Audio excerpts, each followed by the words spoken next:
On the channel before, we've done some versus videos, most notably being when I took on the topic of Prince versus Michael Jackson. Today is going to be no different. Lauren is going to come in here and share with you her thoughts on the Billy Joel versus Elton John debate coming right up.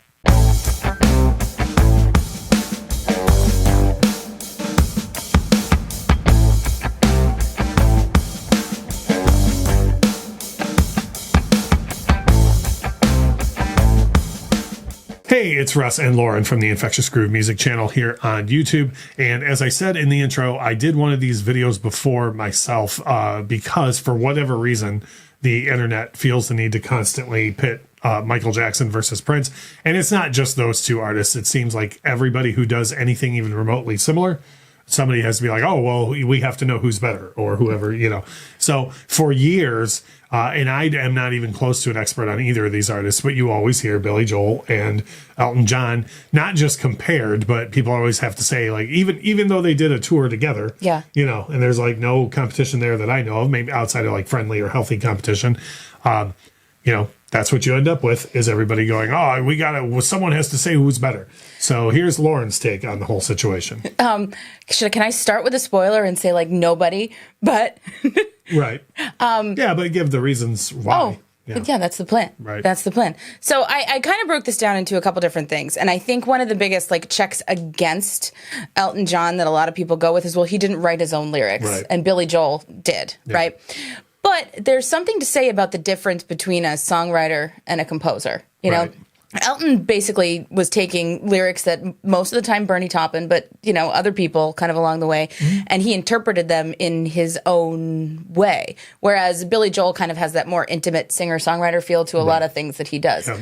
So I wouldn't say that one is necessarily better than the other. It's just kind of put together differently. Right. Well, I mean, some of my favorite artists of all time, people don't even consider to be artists or musicians because they didn't use a typical instrument or didn't write their own lyrics. And so I don't listen to that argument at all. It's not really an argument. Yeah. But, you know, kind of to that point, you know, Elton sort of has the thing that he kind of always did.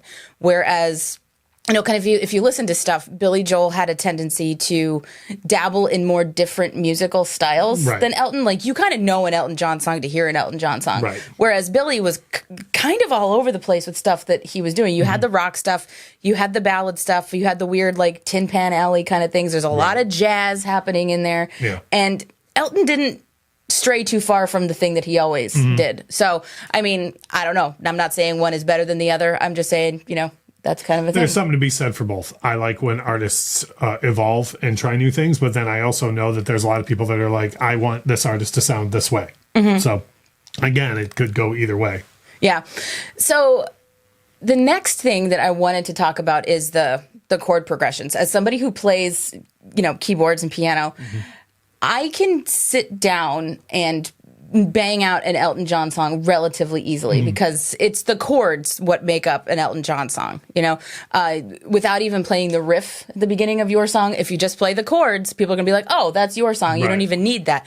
But Billy Joel's chords are more complicated and kind of rely on what he was doing with the chords, that it's not as forgiving for somebody to try and cover a Billy Joel song as it is for somebody to cover an Elton John song. Yeah, no.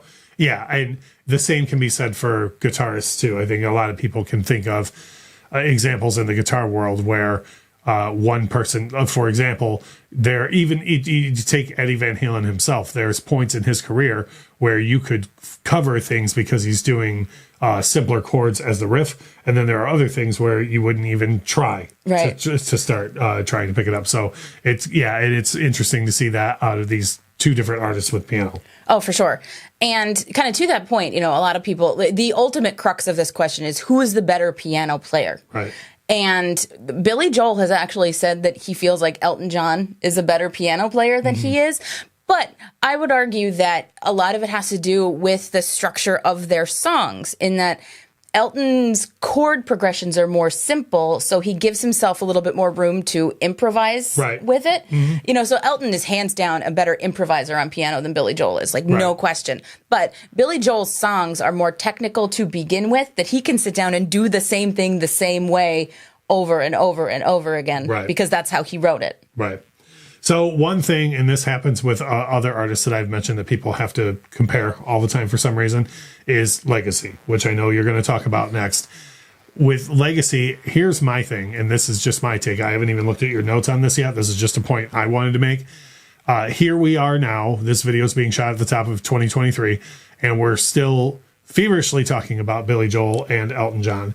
And I would argue that at least for the next 20 or 30 years, that same thing's going to be happening. So when you talk about someone's legacy, to me, it's like, well, if we're still talking about it 50 years later, I think that's, out of all the points you've made so far, that's definitely the biggest tie. Yeah. Because if there was one who definitely stood out, we'd be like, oh yeah, Billy Joel too.